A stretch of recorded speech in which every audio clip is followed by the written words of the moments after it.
Wanadhani asibongo lala. Tumejamu sijifanye uja notice. Wanadhani asibongo lala. Tumejamu sijifanye uja notice. Wambie punde imechoka sana. Tumejamu sijifanye uja notice. Wambie punde imechoka sana. Tumejamu sijifanye uja notice. Get ready, get ready, get ready, get ready, get ready, get ready, get ready. If voting could change anything, voting would be illegal.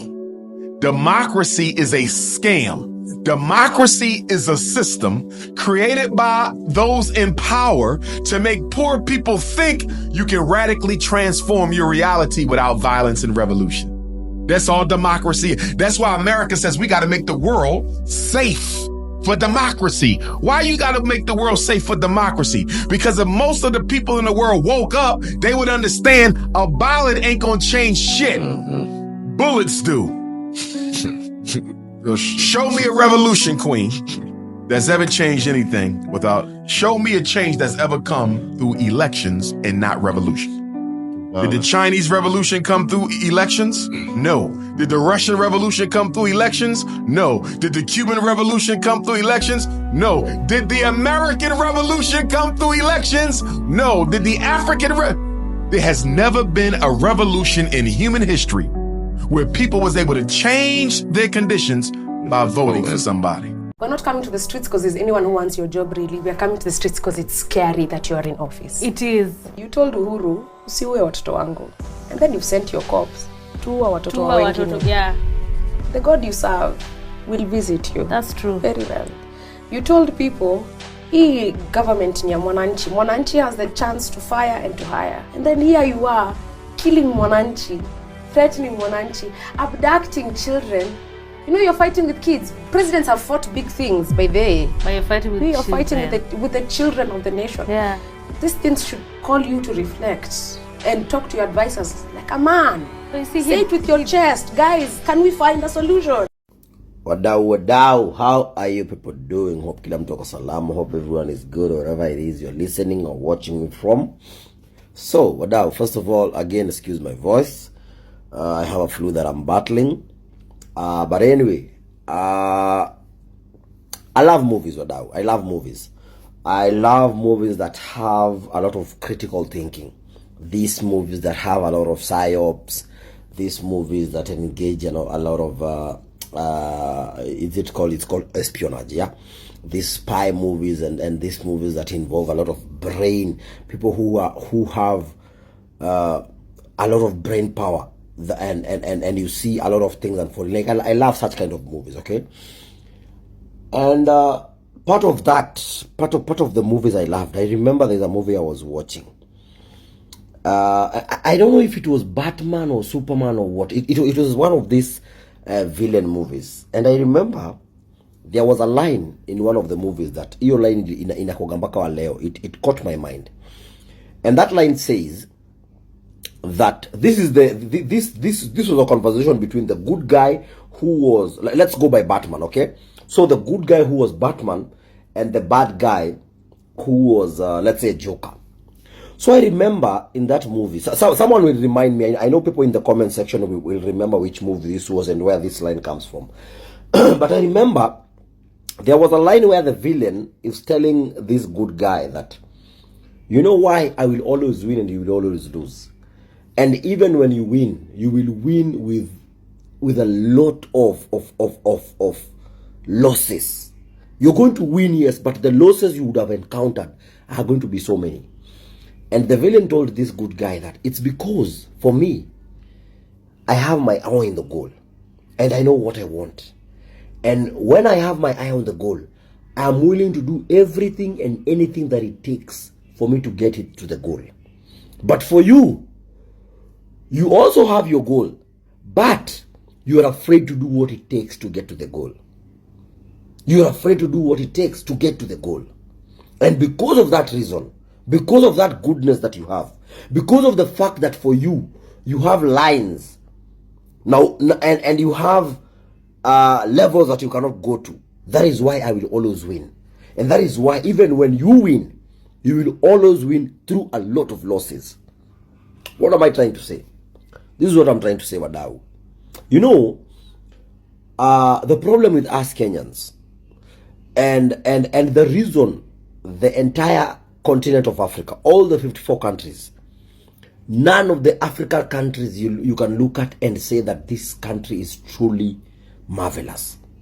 Yes, we do have the Botswanas. Yes, we do have the Moroccos, the Egypt countries like the Angolas. We have the Algerians. They're trying, but there is no Africa country out of the 54 that you can say that this is truly a marvel. This is truly a country that is doing it in ways that has never been seen before. You can never say that about Africa. Do you know why? It is because we, the African masses, we, the citizens, we, the African people, we never go the whole mile. We are never willing to do what it takes to actually gain our true freedom, gain our true sovereignty. We actually think that there is someone who is coming to help us. We actually think that just because we pray hard, just because we fast, just because we are good, that actually means something to the world. And that is why you'll find that we are 60, most African countries are 60 years plus after independence. But none of us, none of all the 54 countries of Africa has actually been able to attain its actual potential. None of it. None of them. I'm telling you, even the ones that I'm mentioning, they are still just using a small percentage of their potential. Because why? It is because Africans, we have this tendency within us of not going the whole way, of taking half measures, of having that goodness, that kindness, that thing of we don't want to be too ruthless, we don't want to be too merciless, we don't want to be too hostile. And for that reason, that is why everyone else around us takes advantage. That is why the Asians will always take advantage. That is why the Americans will always take advantage. That is why the Europeans will always take advantage. That is why the Chinese are actually now taking advantage. Why? Because they realize that these Africans are not willing to actually go the whole way. These Africans are not willing to do what it actually takes to become a superpower.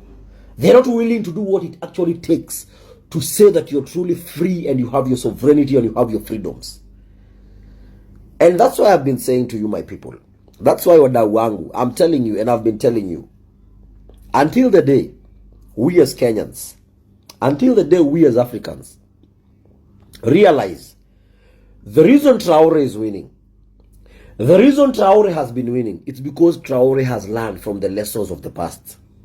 It's because Traore is learning what it means to actually take over. When Traore actually stands and say, it's either the homeland or death, he says that and he actually means that. There's a reason Traore has never put down his military fatigue. There's a reason why Traore is always armed. There's a reason. Because Traore has realized and understood clearly that the only way that we can take back our continent, the only way we can take back our wealth, the only way we can take back our freedoms and our rights and our sovereignty is by fire, by force, wadau. The only way we can ever be able to stand up and face this demon, this giant, this animal that is in front of us, it can never be through prayers, wadau. It will never be through elections. And it will never be through peaceful means. It will never be through peaceful means. Most of you will not agree. Most of you will keep on going back to your cocoons and being that Africa that I've described.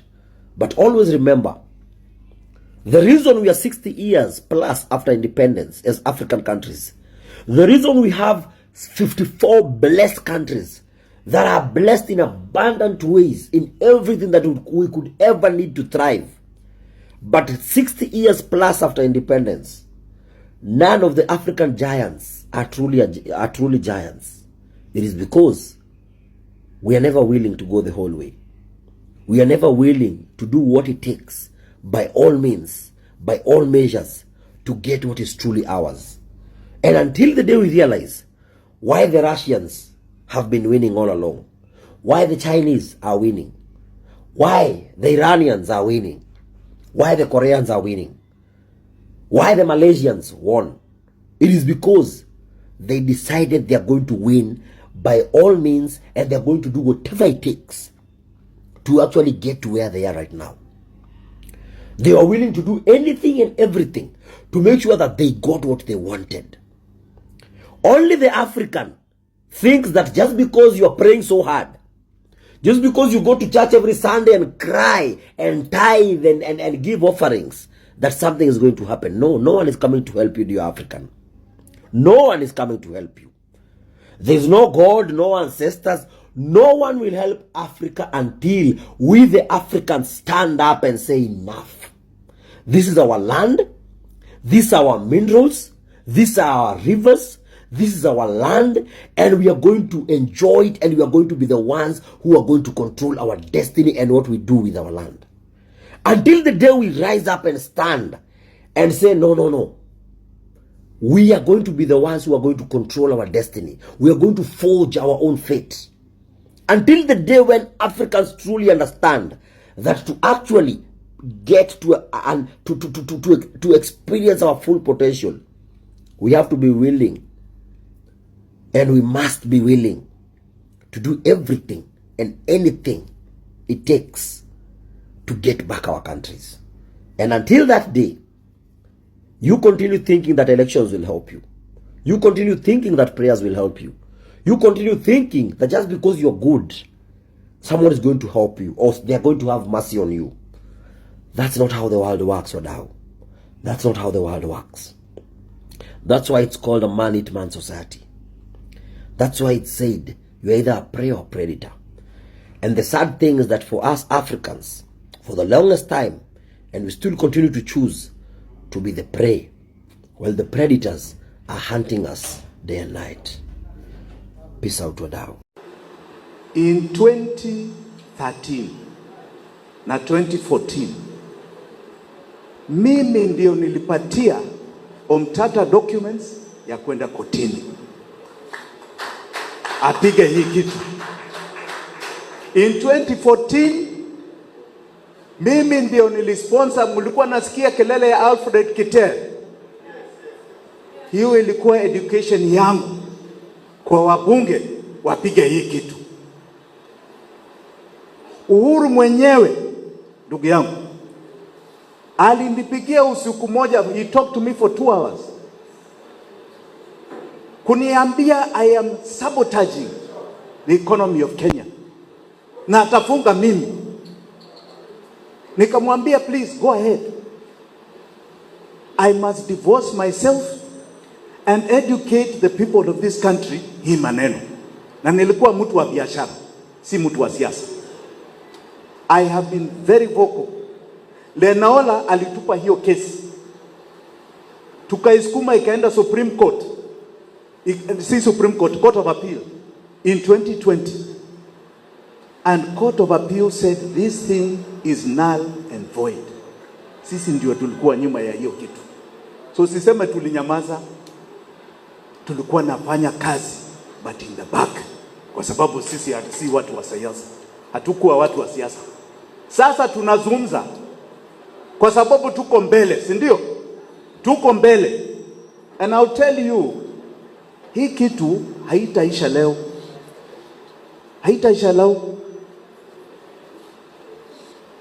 Vile hii watu wamefanya, they are going to cause a revolution in this country. Na musidoubt ati hatuwezi fanya hiyo kitu. Mzungu alikuwa hapa Mbeberu. Alikuwa amecolonize 500 million people duniani nzima. The largest empire. Na ni hapa tu Kenya aliona vita ya ukombozi wa nchi. Mjipigie makofi. Wakati wa Moi, labda nyinyi wengine hamkuwa mmezaliwa. Wakati wa Moi ni watu wawili watatu, maximum 6, ambao walisema huyu mtu tutamuondoa. Tunataka multipartyism. Tumuondoe. Na wakati huo katiba ilikuwa nasema, katiba before 2010, kufikiria, si hata kusema, Kufikiria ati rais hayuko kwa kiti unapelekwa jela, it is called treason.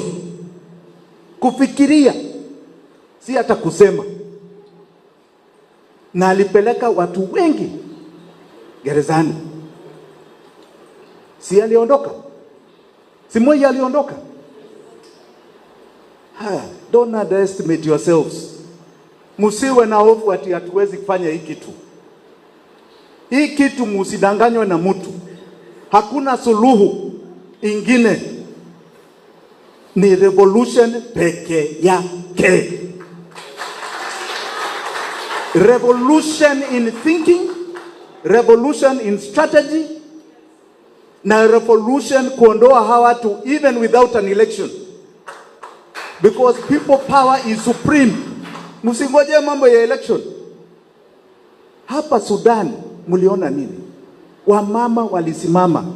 Kweli ama si kweli? Walisema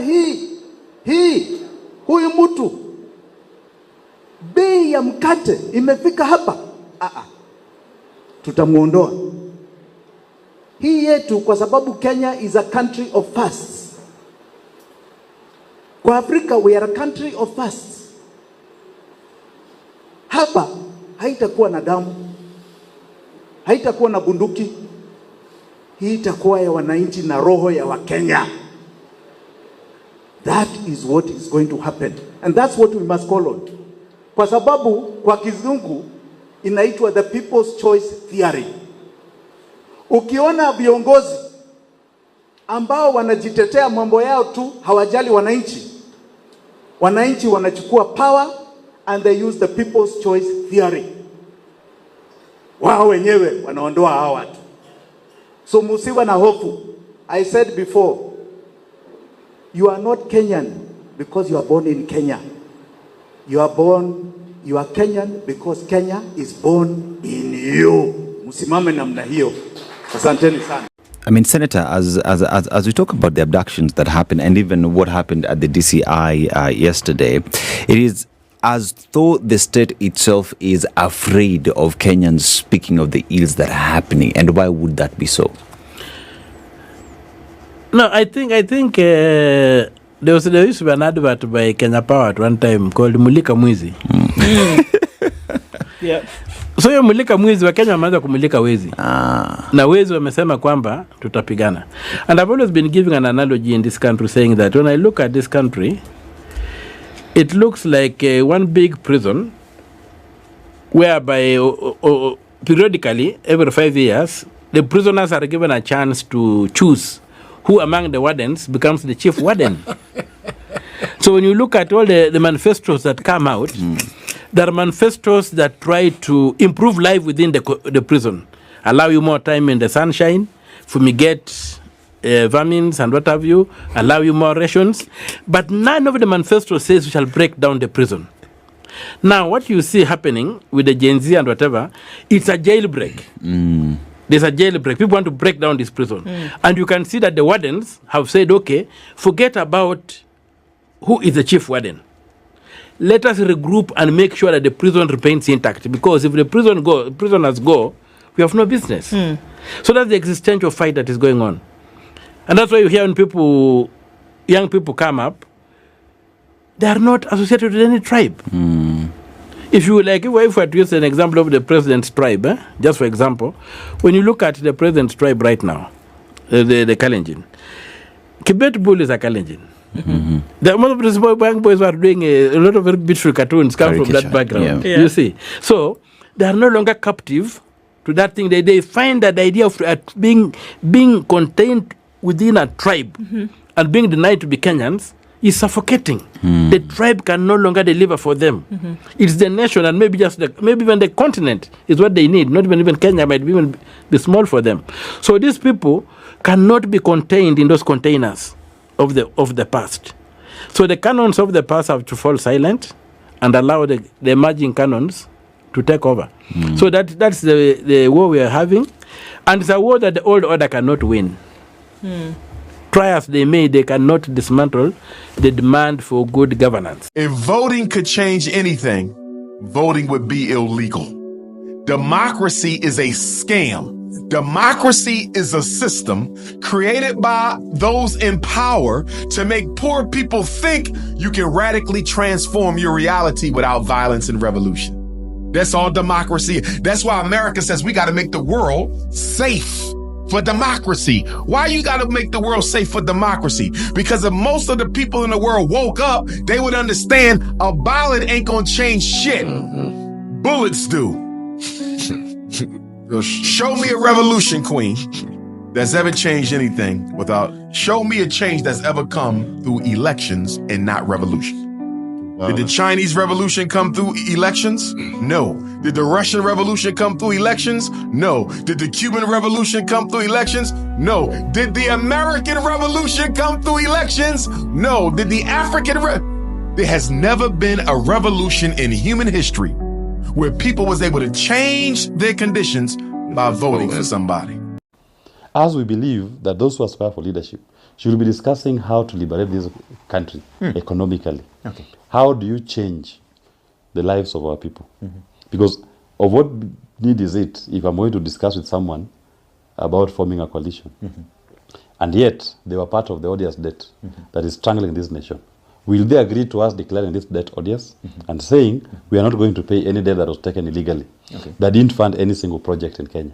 Will they agree to such a conversation? They will not. So let them do their thing. We will market ourselves to the people of Kenya. Our house is self-contained.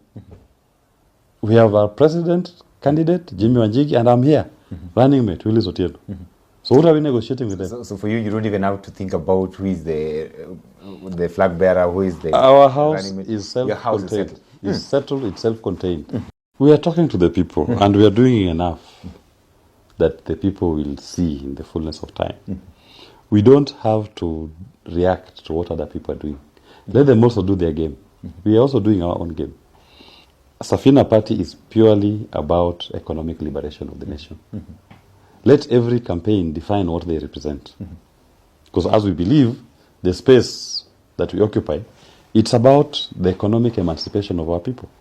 It's not about positions for individuals. You saw ODM, some of them shouting loud that now they want to be given positions in William Ruto administration. That is their right. They can go and get those positions. Because then they believe that leadership is about positions for individuals. We are not in that space. And we cannot caucus with anybody who is discussing leadership of this nation on the basis of positions to individuals.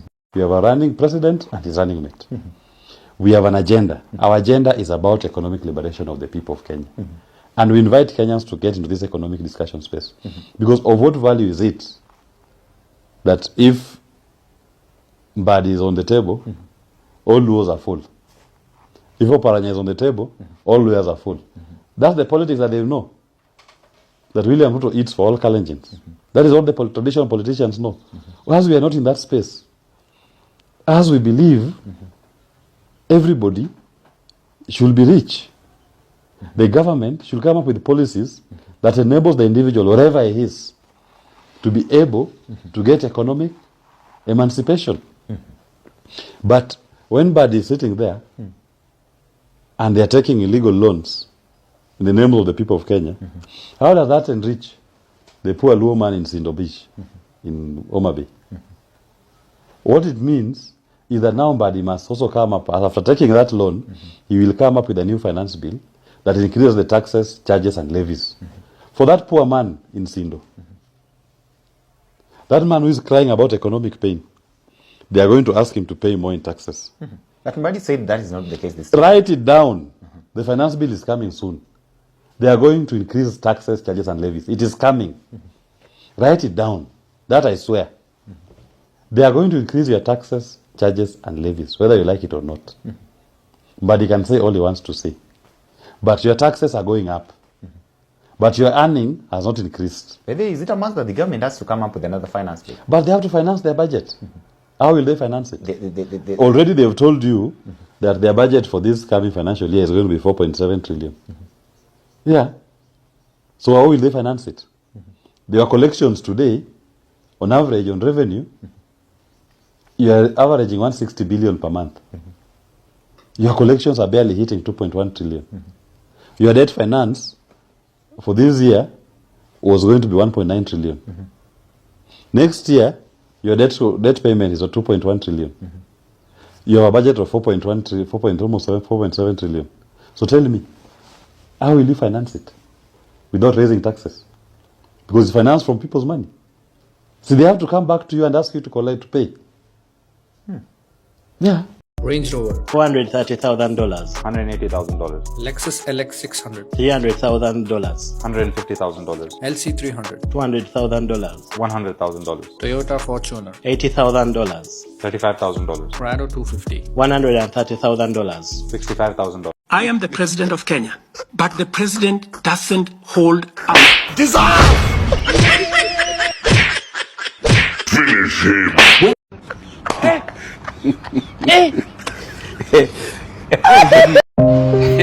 Kenyans, hawa ndio wakombozi. Same old monkeys, baboons, gorillas, different forests. Mama yangu, game over.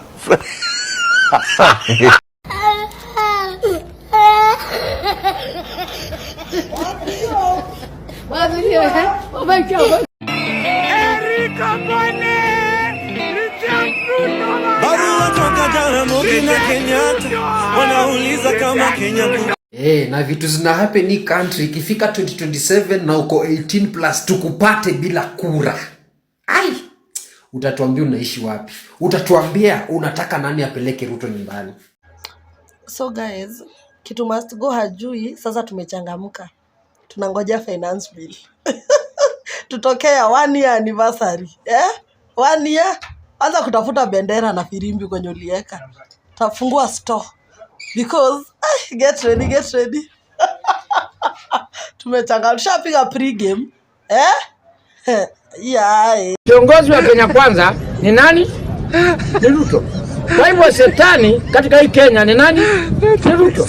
Na ueleze mpaka mjilani yako, ueleze mtoto wako, ueleze mtuku wako aelewe kwamba shetani wa Kenya ni nani? Ni Ruto. Kwa hivyo kila siku asubuhi ukiamka unasema ashindwe. Huyu Ruto mumwambie tumechoka naye. Kama inatakana tubadilishe katiba ni kupunguza miaka ya Ruto, sio kuongeza atifike 7. We cannot wait to get an opportunity kutuma huu mtu nyumbani kwa sababu kazi imemshinda. Ruto tunataka kwanza kupunguza term yake. Kama ingewezekana hii mwaka ingeisha kama huyu mtu amekaa kwa yukiti. Aende nyumbani, kazi imemshinda. You like me, why them a fight me? You like me, chewing a bomb, bite.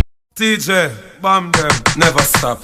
We don't trust them even if we bust them. We don't trust them, stay far, not touch them. We don't trust them, hope your man a suck them. Informer me say you must them.